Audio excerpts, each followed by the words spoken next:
शासकीय योजनेअंतर्गत मंजूर झालेल्या सिंचन विहिरीसाठी 30,000ची लाच मागितल्याच्या संशयावरून जामनेर पंचायत समितीतील एका इंजिनियर विरुद्ध 22 जून रोजी जामनेर पोलीस ठाण्यात गुन्हा दाखल झाल्याने तालुक्यात खळबळ उडाली आहे.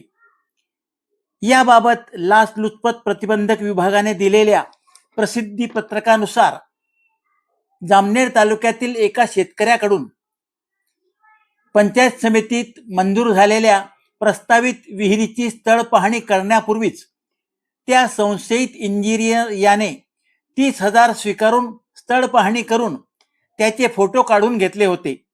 यानंतर तक्रारदार यांना पंचायत समितीकडून 60,960 इतकी रक्कम मिळाली होती व उर्वरित रक्कम मिळण्यासाठी तक्रारदार यांनी इंजिनियर यांची भेट घेतली असता त्यांनी तक्रारदार यास तुम्ही विहिरीचे स्थळ बदलले असून त्यामुळे तुम्हाला पैसे मिळणार नाही, जर तुम्हाला विहिरीचे अनुदान पाहिजे असेल तर तुम्हाला 30,000 द्यावे लागतील, याबाबतची तक्रार संबंधित शेतकऱ्याने लाचलुचपत प्रतिबंधक विभाग जळगाव यांच्याकडे केली होती. लाचलुचपत प्रतिबंधक विभागाने या तक्रारीची पडताळणी करून आज 22 जून रोजी जामनेर पोलीस ठाण्यात संशयित इंजिनियर विरुद्ध तक्रार दाखल केली आहे. या घटनेने जामनेर तालुक्यात एकच खळबळ उडाली आहे.